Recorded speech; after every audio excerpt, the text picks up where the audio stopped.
अस्सलाम वालेकुम, मैं हूं मुनीज़े जहांगीर और आप देख रहे हैं प्रोग्राम स्पॉटलाइट। नाजरीन, वज़ीर आज़म इमरान खान मलेशिया का 2 रोज़ा दौरा करके पाकिस्तान वापस आ गए। दफ्तर खारजा के मुताबिक इस दौरे का मकसद था दोनों ममालिक के दरमियान दोस्ताना ताल्लुकात में मजीद बेहतरी लाना, जिससे तजारत, मईशत और आपसी ताल्लुकात बेहतर होंगे। कुछ मीडिया रिपोर्ट्स के मुताबिक इमरान खान का मलेशिया जाने का मकसद IMF की शराइत को ना मानने और इस पर इन्हिसार कम करने और अपने मालियाती मसाइल कम करने के लिए मदद मांगना था। इस वक्त पाकिस्तान IMF के साथ 13वीं बेल आउट पैकेज पर बातचीत कर रहा है। पाकिस्तान इस वक्त अपना $12 बिलियन का बैलेंस ऑफ पेमेंट की वजह से होने वाला जो खला है उसको पुर करने की कोशिश कर रहा है। स्टेट बैंक ऑफ पाकिस्तान के मुताबिक पाकिस्तान को $1 बिलियन जो सऊदी अरब से आना था वो वसूल हो गया है और असद उमर के मुताबिक बाकी $2 बिलियन जो उन्होंने प्रॉमिस किए थे वो अगले चंद दिनों में आ जाएंगे। पाकिस्तान के लिए IMF पैकेज बहुत अहम है ताकि वो $30 बिलियन की बैरूनी मालियाती जरूरत पूरी कर सके। और इमरान खान के पास 4 नुकाती एजेंडा है जो उन्होंने पाकिस्तान की मईशत को बेहतर करने के लिए मलेशिया में बताया। आइए देखते हैं कि वो क्या था।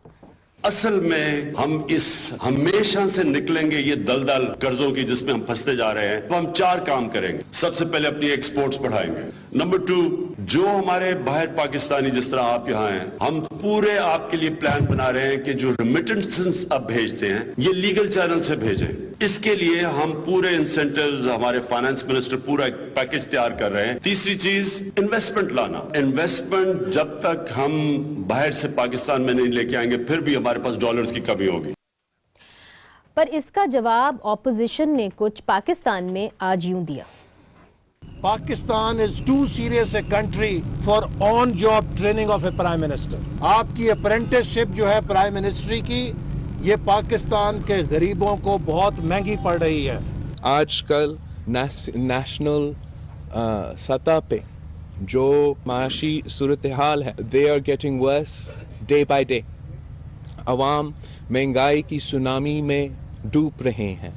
हर कमोडिटी पे प्राइसेस इंक्रीज किए गए हैं, गैस प्राइसेस इंक्रीज किए गए हैं, फ्यूल प्राइसेस, खाने के अशिया का प्राइसेस सब इंक्रीज हुए हैं। वफाकी हुकूमत है वो अपने गरीब दुश्मन पॉलिसीज़ को बंद करे।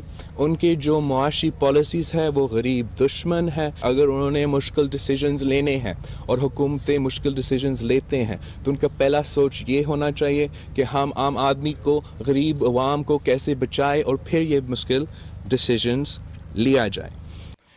नाजरीन, हुकूमत पाकिस्तान का जो IMF के साथ इस बार राउंड था उसमें बातचीत जो है वो नतीजा खेज नहीं रही और दूसरा राउंड जनवरी में होगा। तब पाकिस्तान की बैलेंस ऑफ पेमेंट मजीद बिगड़ जाएगी, फिर IMF की शराइत मजीद सख्त हो जाएंगी। IMF की शराइत मानने से पाकिस्तान में बिजली महंगी, टैक्स में इजाफा और डॉलर की कीमत बढ़ने का खदशा है।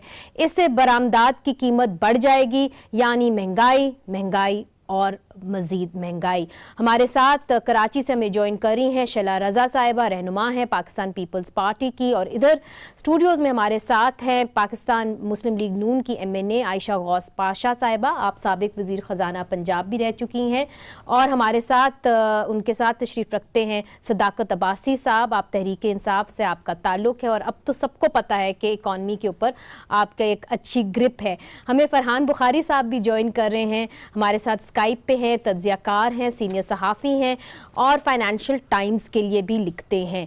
सबसे पहले फरहान बुखारी साहब, आपकी जानिब आऊंगी। मुझे ये बताइए कि ये राउंड जो था वो नतीजा खेज नहीं हुआ, अब जनवरी में दूसरा राउंड चला गया, तो जनवरी के अंदर क्या मुश्किलात आएंगी? क्योंकि हमें तो ऐसा लग रहा है कि बताया जा रहा है कि जी बैलेंस ऑफ पेमेंट जो है वो मजीद बिगड़ जाएगा, तो कंडीशंस का क्या होगा?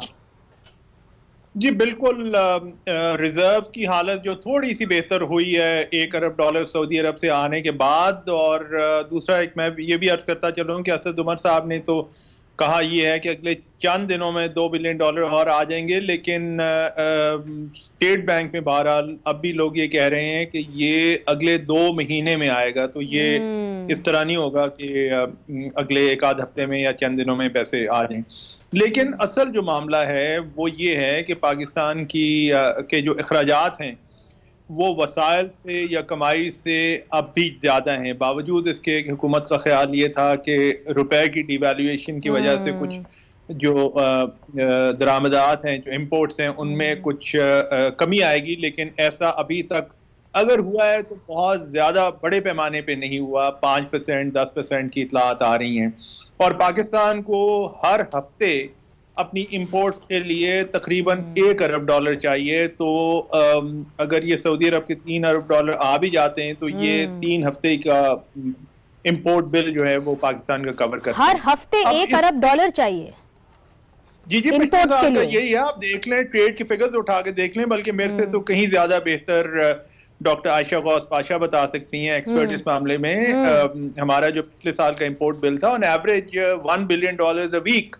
तो अब इतने बड़े अखराजात पे पाकिस्तान में तो इस वक्त जरूरत इस बात की है कि एक कौमी माशी इमरजेंसी लगाकर और सख्त फैसले किए जाएं। और दूसरा ये है कि इमरान खान बहरहाल जाके मलेशिया में जाके ये ऐलानात कर चुके हैं, 4 जो उन्होंने अहदाफ अपने बयान किए हैं। बजाय मलेशिया या दूसरे मुल्कों में जाने के, जरूरत तो इस वक्त बात ये है, जो जरूरत है वो ये है कि एक बड़ी हैंड्स ऑन एक अप्रोच होनी चाहिए और पाकिस्तान में ही बैठकर जो मसाइल हैं उनका हल इमरजेंसी बुनियाद पे होना चाहिए।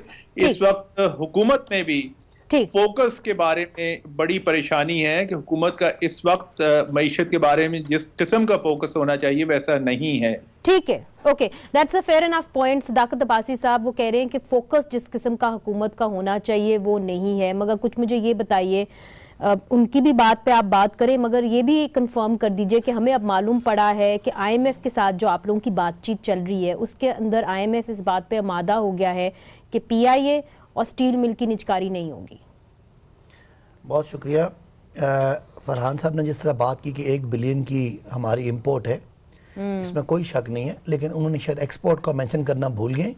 2 चीज़ें आपकी आ रही हैं, एक एक्सपोर्ट का रेवेन्यूज आ रहे हैं और एक आपके इनवर्ड रेमिटेंसेज आ रहे हैं। और तकरीबन जो एक्सपोर्ट का रेवेन्यू है वो 0.4-0.5 बिलियन पर उस हिसाब से अगर करें ना, तो अगर मतलब अगर 1 बिलियन की इंपोर्ट है ना, तो उसका कोई आप समझ लें कि 30 to 40% एक्सपोर्ट भी है और साथ साथ उतना ही आपका रेमिटेंस भी आ रहा है। लिहाजा कोई सिचुएशन इतनी खुदा न खासा गंभीर नहीं है। अब जो आपने बात की कि IMF के साथ, देखें हम शुरू से ये समझ रहे थे कि पहली दफ़ा सीधा जाके IMF के पास, पहली तो सवाल ये है कि हम यहाँ पहुँचे कैसे। सबको पता है कि पिछली हुकूमत का जब इन्होंने हुकूमत ली तो करंट अकाउंट का खसारा $2.5 अरब का था, और अभी जब ये हुकूमत हमारे पास आई है तो 18 अरब का खसारा था। अब उस खसारे का अल्टीमेटली इंपैक्ट आना था फॉरेन करेंसी रिजर्व्स पे, जो डिमिनिश किए, जो कम हुए, और उसका इंपैक्ट आया आपकी करेंसी पे। और इस हुकूमत ने जानबूझ के करेंसी को ऊपर होल्ड किया, जो अनफेयर था, जो IMF इसाकदार साहब की हुकूमत ने किया, फिर उन्होंने तो स्लाइड करना शुरू कर दिया था पॉलिटिकल अपने फायदों के लिए। अब जहां तक बात है कि हमने कोई IMF को क्यों हम अवॉइड कर रहे थे, IMF की कंडीशनैलिटी वो सबको मालूम है, मगर अब जो कंडीशंस हैं वो सदाकत साहब, ये लोग तो परेशान हैं कि इतनी ज़्यादा सख्त होंगी, उसके अंदर बिजली महंगी होगी, उसके अंदर, और ये आपके पास और कोई चॉइस नहीं होगी। जो IMF ने कहा है कि बिजली महंगी करें, हमने उसको डिक्लाइन किया, इसीलिए मुज़ाकरात कैंसिल हुए। और PTI की गवर्नमेंट बिल्कुल चाह रही है, ये अहम बात की है आपको पता है जी, यही बात हुई है। उन्होंने कहा कि जी आपने कहा कि हम इलेक्ट्रिसिटी को नहीं, हमने उनकी शराइत मानने से इनकार कर दिया, इसलिए सेकंड फेज में गया। निजकारी के बारे में क्या किया? निजकारी के बारे में भी जो इदारे वो निजकारी, जैसे आपने खबर दी, मेरे पास तो ये नहीं थी कि वो 2 पे मान गए। निजकारी में भी इस गवर्नमेंट की ये पॉलिसी है कि इस हालत में जो हमें इदारे मिले हैं पिछले हुकूमत से, इस हालत में कोई भी उनको कंपनी खरीदने के लिए तैयार नहीं है। आप स्टील मिल बेचेंगे तो स्टील मिल के कर्जे स्टील मिल की वर्थ से ज्यादा है, जिसको बेचेंगे उसको $2 के भी कोई नहीं लेगा आपको, वो तो उसको 7 पैसे भी देंगे तो तब लेगा। इसी यही हाल PIA का पिछली जो 2 हुकूमतों में इन इदारों का जो बेड़ा गर्क हुआ, उसकी वजह से आप इसको होल्डिंग कंपनी फिर बनाएंगे? नहीं, इसका तरीका कार क्योंकि यही मलेशिया में तो यही मॉडल था, हमारी गवर्नमेंट का ये प्लान है कि आप लोग उसी तरफ जा रहे हैं। नहीं, मलेशियन का मॉडल वो कॉपी करना एक अलग चीज है। हमारी गवर्नमेंट की ये स्ट्रेटजी है कि इन इदारों को अपने पांव पे खड़ा किया जाए, रेलवे के रेवेन्यूज बढ़े, नए उसका रेलवे इट्स हेडिंग टुवर्ड्स, और फिर उसको प्राइवेटाइज किया जाए। हाँ, जब प्राइवेटाइजेशन से आप पीछे नहीं हटे, सिर्फ उस प्राइवेटाइजेशन वक्ती तौर पे हम नहीं करना चाह रहे, कौम को फायदा ही कोई नहीं है। ठीक है, I get your point now, that's a good point. Ayesha साहिबा, तो ये तो मेरा ख्याल है आपकी हुकूमत ने भी कहा था, शाहिद खान साहब की हुकूमत ने भी, कि जी प्राइवेटाइज जो है हमें करना चाहिए, मगर पहले उसकी सेहत को देखना चाहिए, उस कारोबार की या उस बिजनेस की, खासतौर पे PIA स्टील मिल्स। जी बिल्कुल। अब देखिए, इसको प्राइवेटाइज करने से पहले इसकी स्ट्रक्चरल रिफॉर्म हो जाए तो ये तो डेफिनेटली बेटर है, ताकि इसकी जो प्राइस हमें मिले वो बेहतर हो रही है। लेकिन जो इस वक्त स्ट्रैटेजी बनाई जा रही है उसके ज़रा खदोखाल डिफ़ाइन हो जाए तो ज़रा बेहतर हो जाएगा। ये कह रहे हैं कि एक वेल्थ फंड बनाएंगे हम और उसके ज़रिए उसको इम्प्रूव करेंगे। वो वेल्थ फंड में वेल्थ आएगी कहाँ से? वो है कहाँ वेल्थ जो हम उस वेल्थ फंड में डालेंगे और जो इस कदर लार्ज स्केल इन्वेस्ट कर लेंगे कि आप रिस्ट्रक्चर कर लें एंड ऑल दैट। उससे ज़रा एक लम्हे पीछे आपकी जो डिस्कशन को मैं लेके चलती हूँ IMF के बारे में। देखिए, मैं IMF की हमें ज़रूरत क्यों पड़ रही है? आप ये कह रहे हैं कि पिछली हुकूमत ने इतना बुरा हाल छोड़ा। मैं आपसे गुजारिश ये कर रही हूँ कि ये जब हमारी 2013 की हुकूमत आई थी उसने भी यही कहा था कि इतनी बुरे हाल में मिली। फिर उससे पहले PPP गवर्नमेंट आई, उन्होंने भी ये कहा, मुशर्रफ साहब से बहुत बुरा हाल मिला हमें। सिस्टमैटिकली 1950 से लेके कोई 21 IMF के प्रोग्राम आ चुके हैं। ऑन एन एवरेज हर 2-2.5 साल में हमें IMF के पास जाने की ज़रूरत पड़ रही है। तो ये किसी एक गवर्नमेंट की प्रॉब्लम की बात नहीं है। ये बात तो सही है, बात इनकी मेरी उसकी नहीं है। ये बात जब हम करते हैं, ये पॉलिटिकल बातें ये सब होती हैं। मेरी गुजारिश आपसे और सबसे ये है कि ये पॉलिटिकल बातें छोड़ दें, इकोनॉमी पे पॉलिटिक्स ना खेलें। प्रॉब्लम क्या है? जब हर 2.5 साल के बाद हमें सिस्टमैटिकली IMF के पास जाना पड़ा है तो कोई स्ट्रक्चरल प्रॉब्लम्स है हमारी इकोनॉमी में। तो let's come to the structural problems. चलिए बात करते हैं, let's talk about the structural problems. क्या स्ट्रक्चरल प्रॉब्लम्स मैं आपको बताती हूँ। देखिए, बिल्कुल सीधी सी बात है, बिल्कुल क्रूडली बताऊंगी और सिंपली बताऊंगी, सिंपल करके बताऊंगी। We are living beyond our means, domestically भी, इंटरनेशनल फ्रंट पे भी। अब ये लिविंग बियॉन्ड जो मींस जब हम होते हैं तो उसका तरीक़ाकार क्या होता है? या तो आप अपने खर्चे कम करते हैं, ज़ाहिर एक्सपेंडिचर कट करते हैं, या फिर आप अपने इनकम के वसाइल बढ़ाते हैं, या इन दोनों का कोई ना कोई मिक्स करते हैं। We need to somehow get it right. और ये हमें करना है न सिर्फ अपने डोमेस्टिक फ्रंट पे, यानी हमारे जिससे फिस्कल डेफिसिट जिससे फ़र्क पड़ता है कि पब्लिक सेक्टर कितना खर्चा कर रहा है, उसकी कितनी आमदनी है, इसी तरह हमें एक्सटर्नल फ्रंट पे भी। ठीक है। अब देखिए, सिस्टमैटिकली हमारी इंपोर्ट्स जो हैं वो बहुत ज़्यादा है, एक्सपोर्ट से और हमारे अर्निंग से सिस्टमैटिकली ज़्यादा होती हैं। बहुत कम, मेरे ख्याल से एक आध दफ़ा ऐसा हमें एग्जाम्पल मिला होगा अपनी हिस्ट्री में कि हम ज़रा सा पॉजिटिव साइड पे गए, हमारा डेफिसिट कम हुआ। स्ट्रक्चरली हमारा ये इनहेरेंट प्रॉब्लम है। आज बांग्लादेश की एक्सपोर्ट्स जो हमारी बाद इंडिपेंडेंस हुई है, हमारी नेबरिंग कंट्री है, उसकी एक्सपोर्ट्स और हमारी एक्सपोर्ट्स उठा के आप देखें, हमें उस पर कॉन्सेंट्रेट करना है। हमें अपनी मगर Ayesha Sahiba, sorry to be a devil's advocate, मगर लोग ये पूछेंगे कि तो फिर PML एंड गवर्नमेंट ने इसके बारे में क्यों कुछ नहीं किया? क्यों इंफ्रास्ट्रक्चर में इतने पैसे खर्चे इस मुल्क के अंदर जहां बच्चे इन्फेंट मोर्टेलिटी इतनी ज्यादा है? की गवर्नमेंट में पीपल्स पार्टी 25 बिलियन तक ले गई थी, इनके दौर में दोबारा वो 20-22 बिलियन तक आ गया। एक्सपोर्ट गिरा है, पिछले दौर में इफेक्टिवली एक्सपोर्ट गिरा है। देखिए, मैं बात ज़रा सा ब्रॉडर कर रही हूँ, स्ट्रक्चरल कर रही हूँ, ताकि हम ये पीपल्स रिजीम्स से निकले। आप अगर ये बात कहेंगे तो मैं आपसे ये कहूँगी, जब PMLN गई थी 31 मई को, उस वक्त एक्सपोर्ट्स का ग्रोथ रेट 13% था। अब वो गिर के 4% हो गया है। तो ये जो आप पिछले 4 महीने में भी जो किया वो भी अच्छा नहीं किया, जो मोमेंटम बन रहा था उसको स्कटल कर दिया। तो let's move beyond get your point. क्योंकि शैला रजा साहिबा को भी मैंने इंक्लूड करना है। शैला रजा साहिबा, जिस तरह के आयशा साहिबा कह रही हैं कि हमें कुछ स्ट्रक्चर चेंजेस करने की ज़रूरत है, अगर अब हम निजकारी की तरफ जाते हैं जैसे कि ये कह रहे हैं, और पिछली हुकूमत ने भी कोशिश की, पाकिस्तान पीपल्स पार्टी का तो बड़ा एक स्ट्रॉन्ग स्टांस रहा है कि जी हम निजकारी के खिलाफ हैं, मगर जो सिचुएशन है उसके अंदर तो इनका चलना, इन इदारों का चलना, PIA का, स्टील मिल्स का बहुत मुश्किल है। देखिए, पहली बात ये है कि निजकारी कोई बुरी चीज़ नहीं है, लेकिन आपकी उस पे क्या तरीक़ा होगा। अब ये कौमी इदारे हैं और हमें PMLN से ये मसला था कि ये कौमी इदारों को आप एक हाथ से बेचते हो, दूसरे हाथ से अपने दोस्तों को बेच के फिर उसको ख़रीद लेते हो।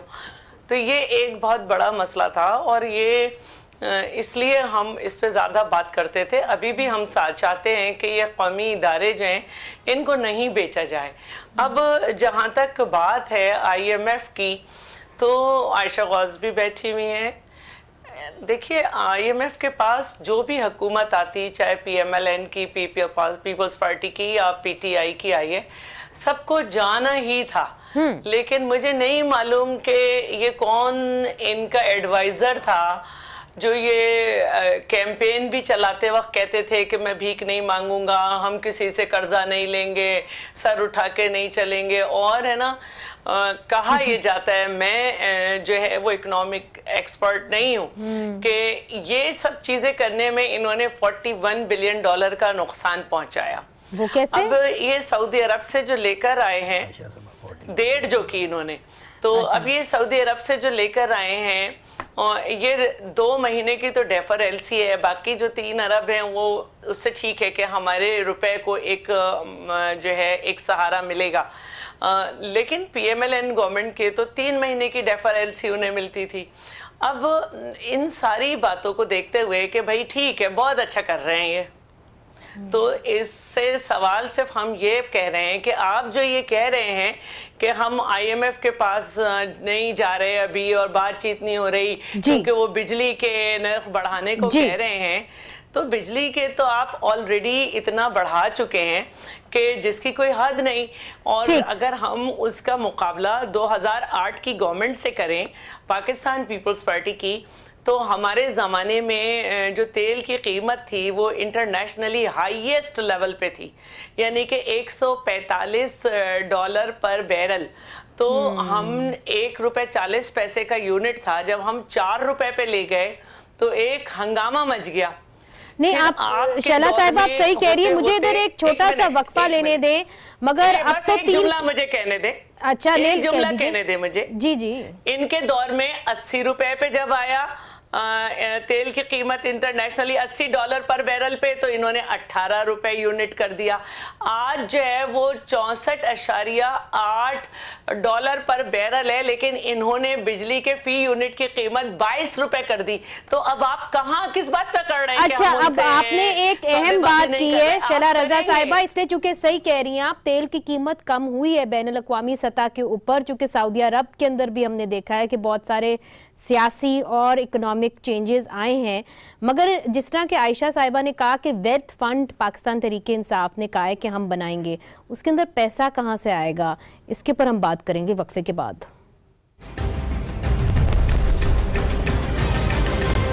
वेलकम बैक नाजरीन, हम बात कर रहे हैं पाकिस्तान की बिगड़ती हुई माशी सूरत हाल के ऊपर। तो सदाकत अब्बासी साहब, एक चीज़ क्लियर कर दीजिए, जब आपने कहा कि आप वेल्थ फंड बनाएंगे, आपकी हुकूमत ने कहा कि आप वेल्थ फंड बनाएंगे, तो मुझे ये बताइए कि फिर उस वेल्थ फंड के अंदर पैसे कहाँ से आएंगे? क्योंकि अभी तो सिर्फ $1 बिलियन सऊदी अरब की तरफ से आया है, वो भी उन्होंने सिर्फ प्लेस किया in your bank accounts. $2 billion is yet to come. देखें, उनको वो भी पैसे आने, पर जैसे मैंने कहा कि हमारा कॉन्स्टेंटली हमारा एक्सपोर्ट भी होता है आने। इधर फरहान बुखारी साहब कह रहे हैं कि उसको काफी देर है और नेक्स्ट जो IMF का राउंड है वो जनवरी में। ठीक है, हाँ। अभी हमारे पास टोटल जो रिजर्व है वो 14 से 15 बिलियन डॉलर के पड़े हुए, जिसमें प्राइवेट भी है और स्टेट बैंक के भी है। अच्छा। और उसमें तकरीबन 1 बिलियन का हमारा इम्पोर्ट है और तकरीबन $400 मिलियन का एक्सपोर्ट है और तकरीबन $400 बिलियन मिलियन का एक्सपोर्ट है और तकरीबन 250-300 मिलियन का हमारा रेमिटेंस भी आता है। वो है, इसमें कोई शक वाली बात नहीं है।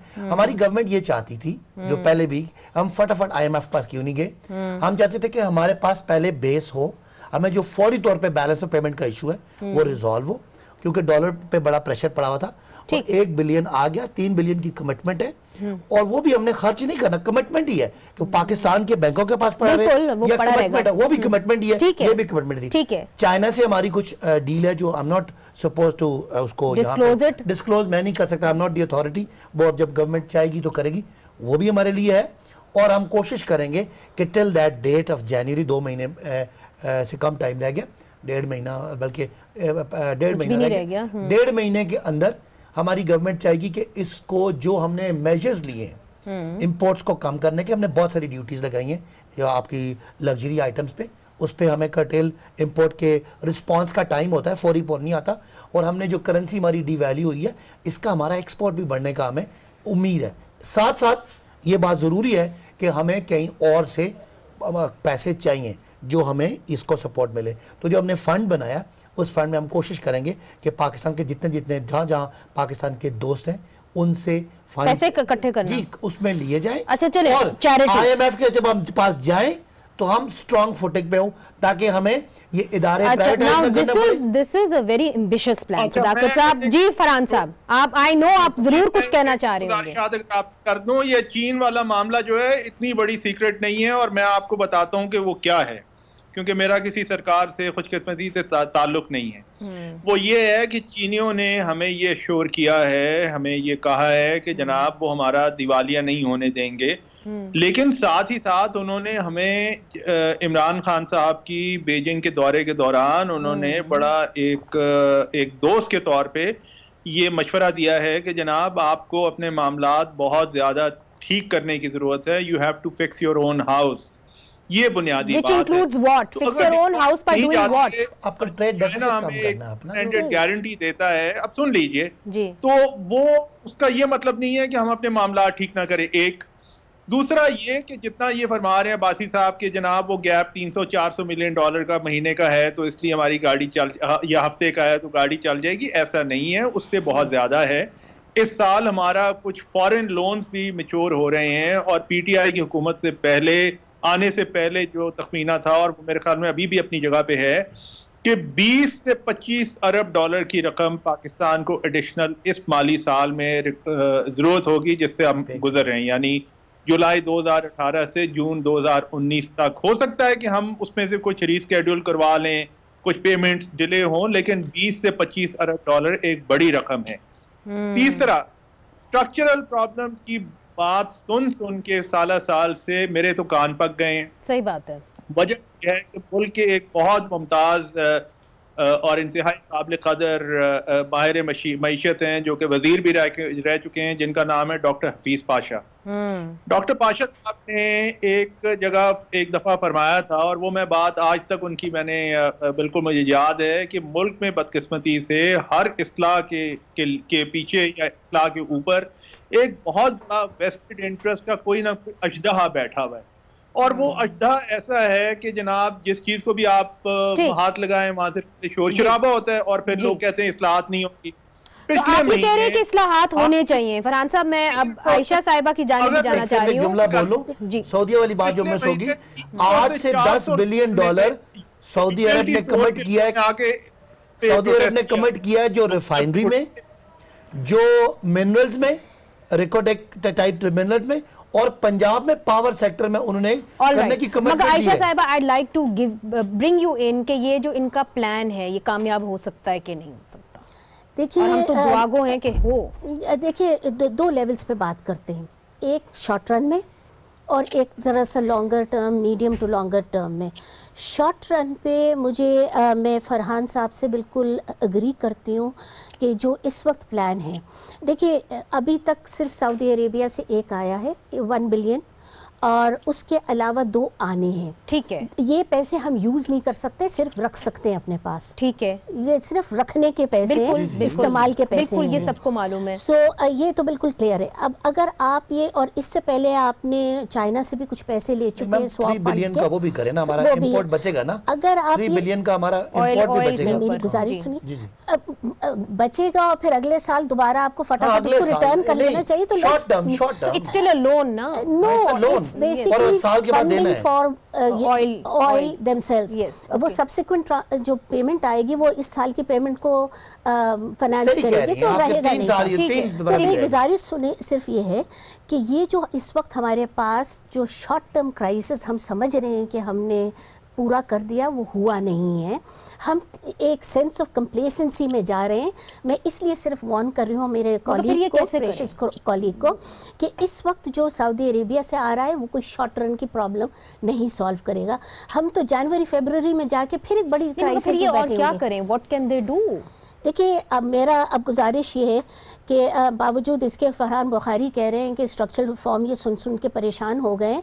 ये मुल्क का स्ट्रक्चरल रिफॉर्म नहीं हो पाया, इसलिए हम बार बार इस चक्कर में पड़े हैं। मेरी गुजारिश सिर्फ ये है, हुकूमत रही, पीपल्स पार्टी की रही, आपकी रही, अब इनकी है, तो क्यों नहीं आप लोग स्ट्रक्चरल रिफॉर्म कर? ये मैं अब कहना चाह रही हूँ, इसलिए नहीं करना चाहे, किसी भी एक इंडिविजुअल गवर्नमेंट नहीं कर पाई, वो अपने टेन्योर तक देखता है।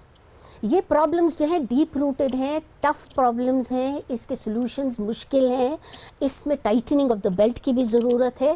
इसमें जब हर पॉलिटिकल पार्टी कंसेंसस में बैठेगी और कहेगी हाँ पाकिस्तान को इसकी ज़रूरत है, let's not play politics on each other, ये चीज़ें 2 साल 4 साल 5 साल के फ्रेमवर्क से ज़्यादा आगे फ्रेमवर्क की ज़रूरत है। हम ये charter of structural reform, charter of economy बनाएं।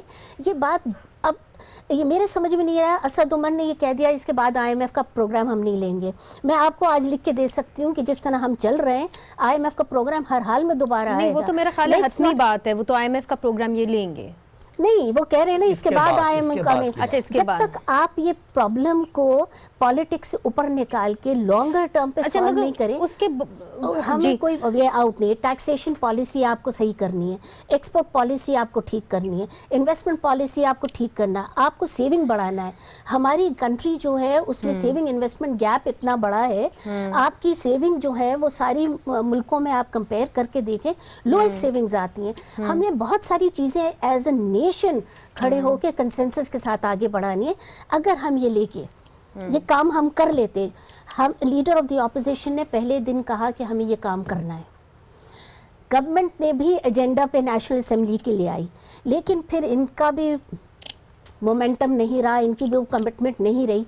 अगर इस वक्त हम IMF के पास जाते, रिफॉर्म एजेंडा होम ग्रोन लेकर जाते, ये अब आप हमें करना है। अच्छा, ये हम कर, अब ये कह रही हैं कि हमें जो एक होम ग्रोन एजेंडा, हमें एक माशी पॉलिसी नेशनल असेंबली के फ्लोर पे बनानी चाहिए थी before going to the IMF। Alright, Shaila Raza साहिबा, इसके ऊपर I want to take your take, क्योंकि आप पाकिस्तान पीपल्स पार्टी को रिप्रेजेंट कर रही हैं। देखिए, हमने हुकूमत को फ्लोर पे जब ये दावत दी कि आपके साथ खड़े हैं हम और आप सामने आइए, क्योंकि ये सारी बातें जो आज हम कर रहे हैं, आयशा गौस कर रही हैं, PTI कर रही है, हम सबको ये मालूम था कि ये मसाइल हैं और हम तो ये समझते थे कि इनके पास कोई माशी पॉलिसी है, कोई विजन है। अगर इन्होंने आके यही करना था तो ये तो अजीब सी बात है, लेकिन हम ये समझते हैं कि हम सबको बैठना चाहिए, हम सबको मिलकर एक अपने मुल्क की पॉलिसी माशी बनानी चाहिए जो सस्टेनेबल हो के एक गवर्नमेंट जाए तो दूसरे उस पे अमल।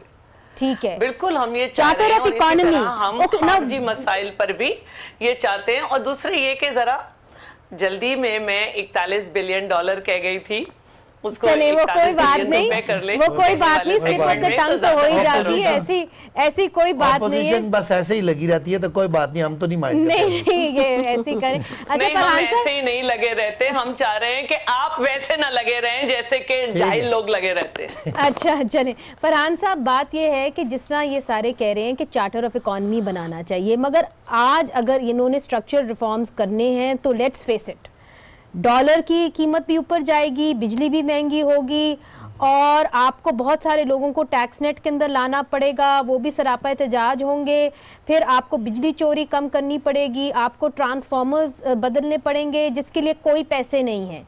तो ये कैसे होगा और क्या इतनी कड़वी गोली पाकिस्तान तहरीके इंसाफ निकल जाएगी?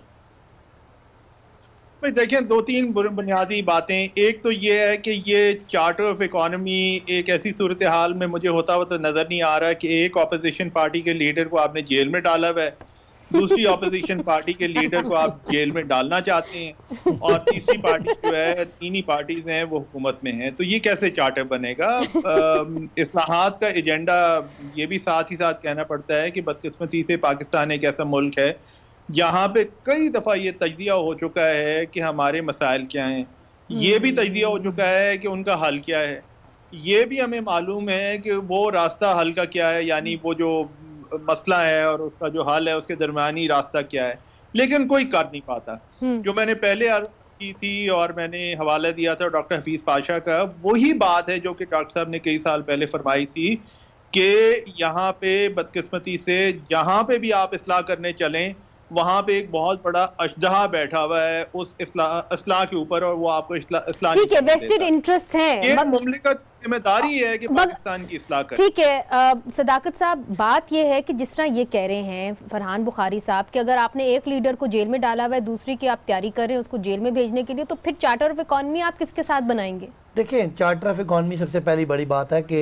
पाकिस्तान के साथ जिस तरह पाकिस्तान को पिछले अरसे में पाकिस्तान में करप्शन रही है उसके ख़िलाफ़ एक पिछले तकरीबन आधे दौर के बाद से एक नैरेटिव बना हुआ है, और ये जो हमने जेल में नहीं डाला, ये नैब ने डाला है और नैब चल रहा है। मैं सिर्फ जो रिफॉर्म वाली बात, ये सियासी बात हो जाएगी तो इकॉनमी पे रहे। आपके लीडर ने जो मलेशिया में कहा है वो सुना दो, हमने निकाला हुआ है। मैं रिफॉर्म वाली बात कर लूँ फिर उस पर बात करता हूँ सियासी बात।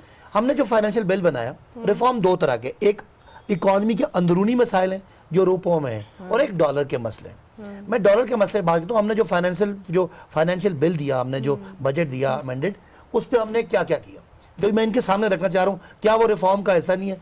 जितनी इंपोर्ट आपकी रॉ मटेरियल थी उन पे ड्यूटीज़ कम की, जितनी लग्जरीज आप इंपोर्ट करते थे उन पे ड्यूटीज बढ़ाई, जितना आपका ठीक है, आपने पहले भी बात बताई है, क्योंकि बात आगे भी बढ़ाना चाहती हूं। एक्सपोर्ट सेक्टर में सिर्फ दो जुमले सुन लें। जी जी। एक्सपोर्ट आपकी जो इंडस्ट्री थी टेक्सटाइल, उसको गैस और बिजली सस्ती दी।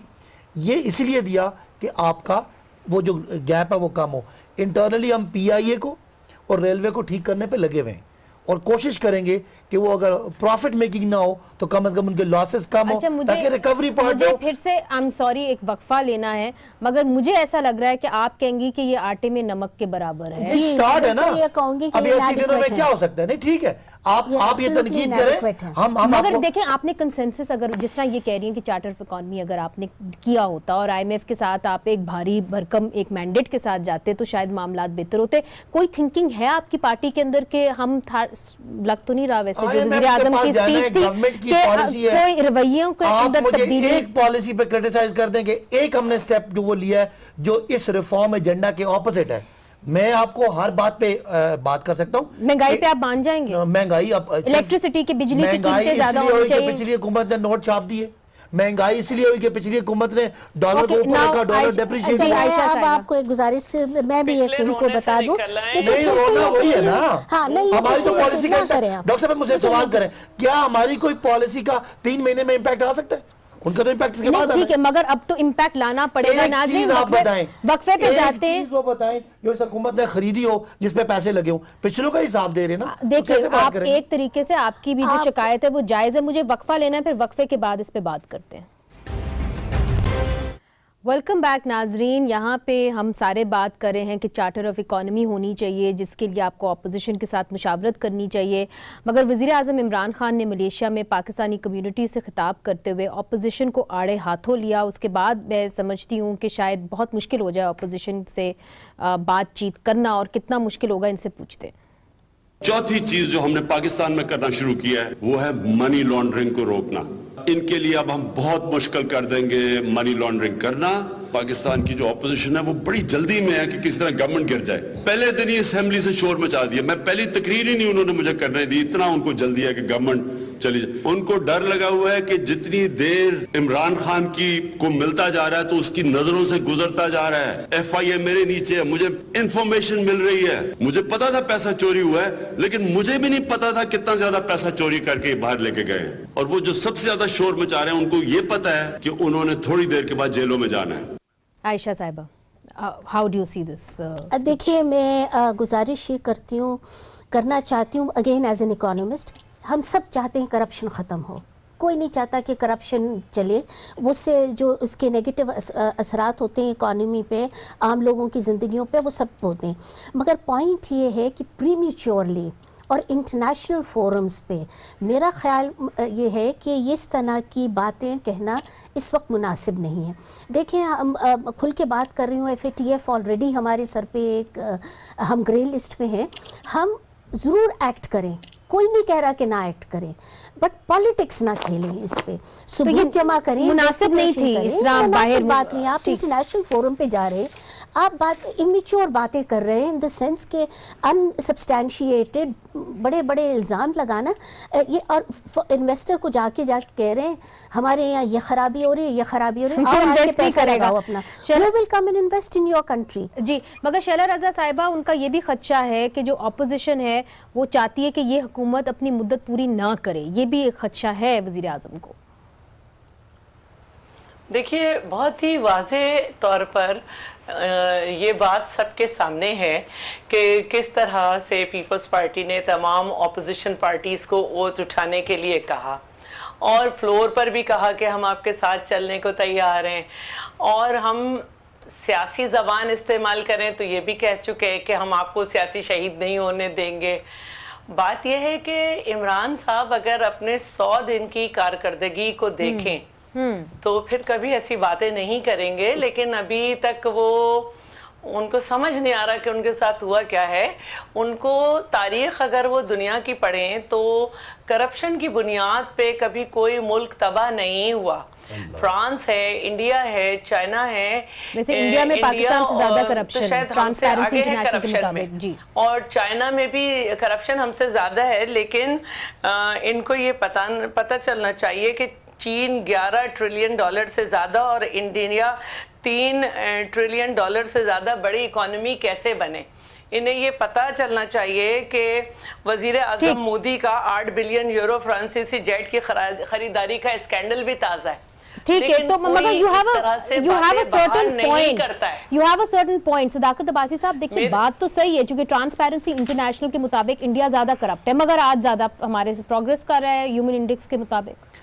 देखिए, चीन की उन्होंने बात की, चीन ने कोई अपने बहुत सारे वजीरों को लटका भी दिया था इस करप्शन पे, तो let's not talk about that. वहाँ पे तो इंपीरियलिज्म है, मैं कहना चाहता हूँ कि पाकिस्तान की तरह थोड़ी जमहूरियत है। आप पाकिस्तान जमहूरियत की है कि मुल्क के लोग अस्पतालों में सिसकते रहें और अमीर लोग मनी लॉन्डर करके बाहर ले जाएं, ये कोई जमहूरियत नहीं। जमहूरियत अवाम को राइट देने की बात है। सही बात है, अवाम को राइट देने की है। अवाम को राइट क्या है? अवाम के पास रोटी नहीं है। अगर सिंध में बच्चे रोटी के बगैर, खुराक के बगैर 500 बच्चा इस साल उनकी डेथ हो गई, तो ये अब आपका इशारा जो है वो शैला रज़ा साहिबा की तरफ नहीं जाना चाहिए। मैं अपनी बात तो करूं, इमरान खान की तकरीर पे बात करूं, क्यों बात की? जवाब देना चाहती हूं ना, आप अपनी बारी पे बात करें। तकरीर क्यों इमरान खान साहब ने की? पहली तो बात, हम ग्लोबलाइज दुनिया में रह रहे हैं, जो यहाँ बात हो रही है पूरी दुनिया सुन रही है, ऐसी कोई बात नहीं है। आप लोगों को ये बताते हैं कि पाकिस्तान में से जो डॉलर मनी लॉन्डर होकर बाहर जाता है, इस वजह से पाकिस्तान का मसला है। अब हम मनी लॉन्ड्रिंग नहीं होने देंगे, अब नहीं हो रहा, लिहाजा नहीं, अब इसके बाद नहीं होगा।